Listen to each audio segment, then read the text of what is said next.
All products and services featured are independently chosen by editors.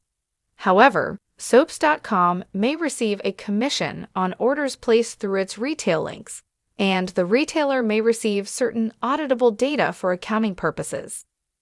At Billy's place, he chuckles as Sally chops and punches the pillows into shape. Since she knows tonight is important for him, she's determined to make things perfect. He's sure that if things go south, it won't be due to fluffy pillows. Thanking her, he kisses her before the doorbell rings. Billy calls the guests in. It's Jack with Diane on his arm. They look around at the place and admire what Sally has done to it. Billy says all the credit is due to her great taste. Diane takes the opportunity to tell her husband it's all about trust. Jack announces they are without a home, and his wife explains they had to move into the club while the house is being updated. Diane teases that living in the lap of luxury is no great bother.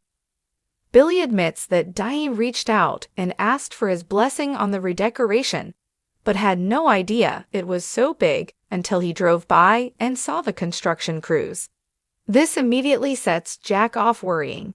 Trying to assure him it seems like more than it is, Diane repeats it's only a remodel.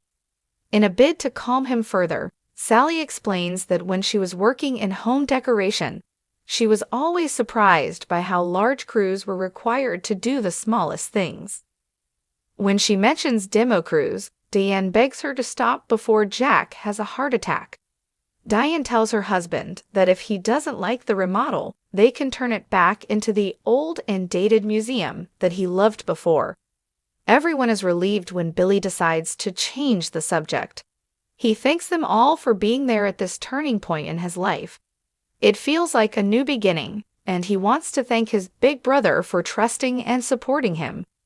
They have had conflict over the years, but never because they didn't love each other. He's sure Jack loves and has confidence in him. That means everything. They toast to Jack and to Abbott Communications. Rising, Jack makes a toast. Even if his brother didn't feel it, he never stopped believing in him. He's always admired his determination and resilience after suffering more setbacks and disappointments than anyone he knows. Billy has always gone after what he wants with passion, creativity, and old-fashioned Abbott stubbornness. Jack is sure his latest project will be a great success due to his power to love and forgive. The brothers hug and Billy jokes that after all that, he better not screw up. Downing the mood again, Diane asks if it's wise to have Phyllis be part of this. Billy claims she will be an asset and do all in her power to make it a success. Well, let's just hope this redemption tour is more successful than the last 100 or so, Diane snipes. Billy doesn't want to spend the evening defending his decision. Jack changes the topic to the launch, but this leads to his brother admitting that Phyllis left town to chase down some mysterious partnerships, and she's been impossible to reach. Jack starts to look worried, and Diane makes it worse. Leaping up, Sally declares the food is ready and leads Billy into the kitchen. Jack urges his wife to drop all the Phyllis trashing.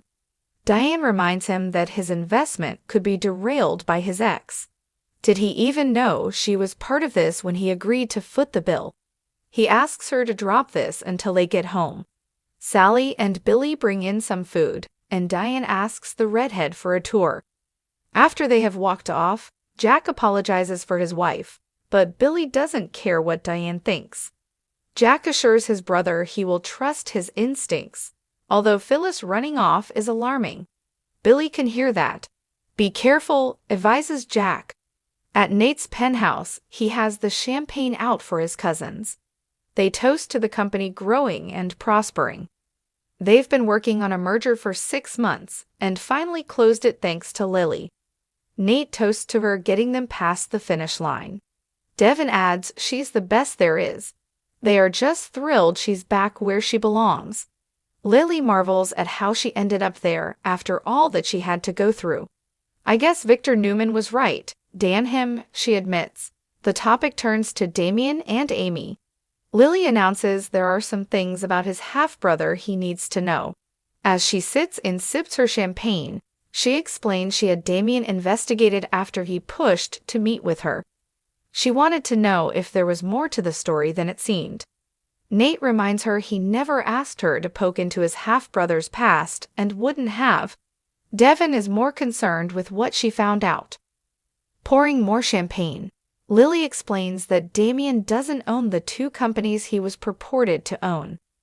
The real owner is a private company called Arabesque. Damian is a CEO of two companies, but they are owned by Aristotle Dumas. Devon has heard the name and explains that no one even knows what he looks like.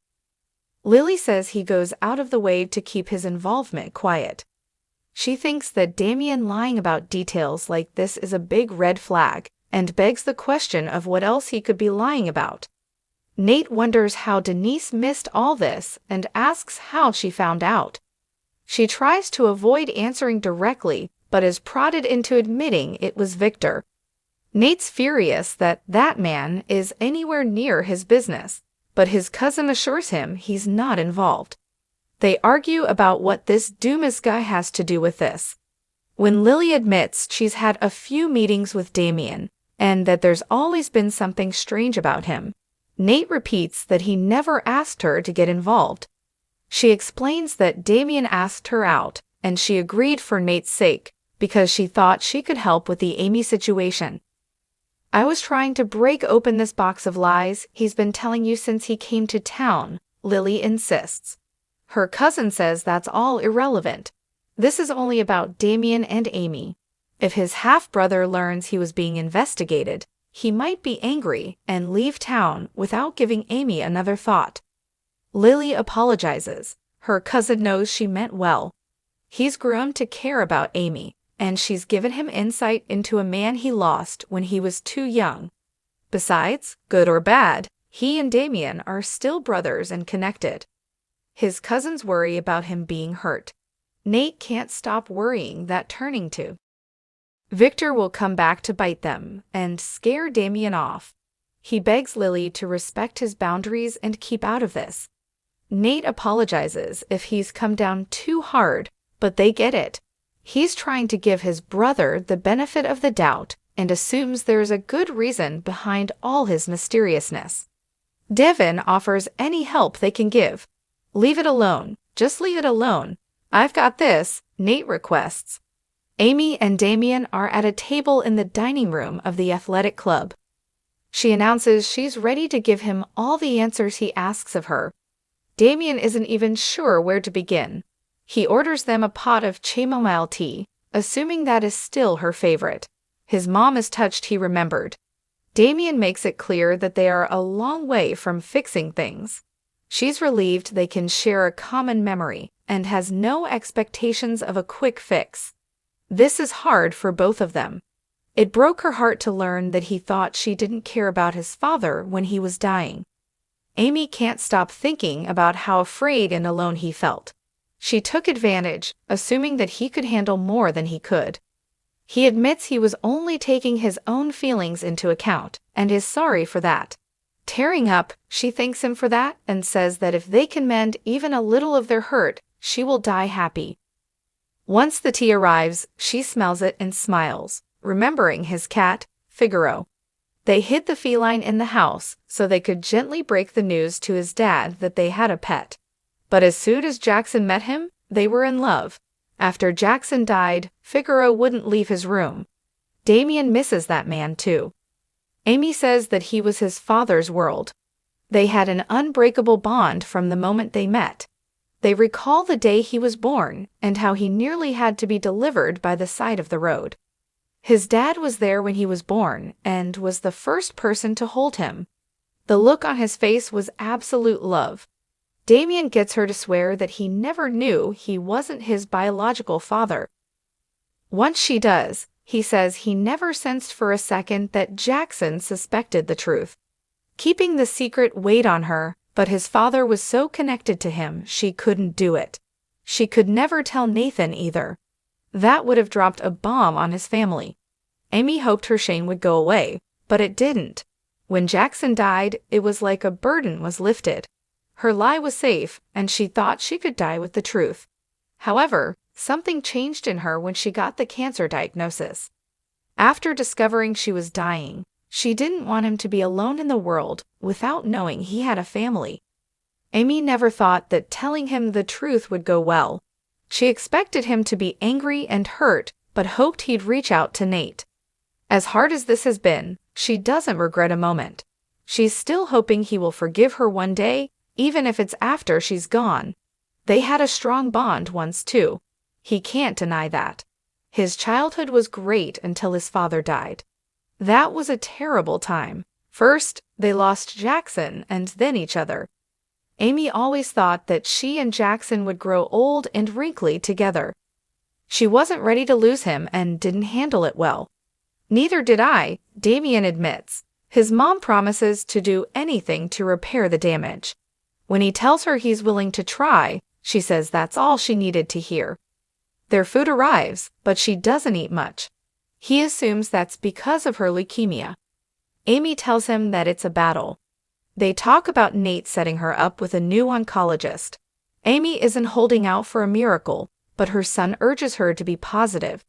She'll go and see the latest doctor if for nothing else but to satisfy Nate. She's made peace with God and with her son. That's all the miracle she needs. Unexpectedly, she's gotten close to Nate, and he's a good man. Immediately, Damian starts asking how well she knows the rest of Nate's family and makes a show of forgetting Lily's name. She doesn't know much about them but adores Audra. As he eats, he asks if the cousins are good people who can be trusted.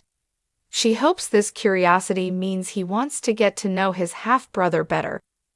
When Jack and Diane arrive at the entrance of the athletic club, she assumes he's still mad at her. He concedes that he's as concerned about Phyllis as she is, but he wants his brother to feel encouraged so he can fly. Flying anywhere with Phyllis is bound to end in a crash landing, she says.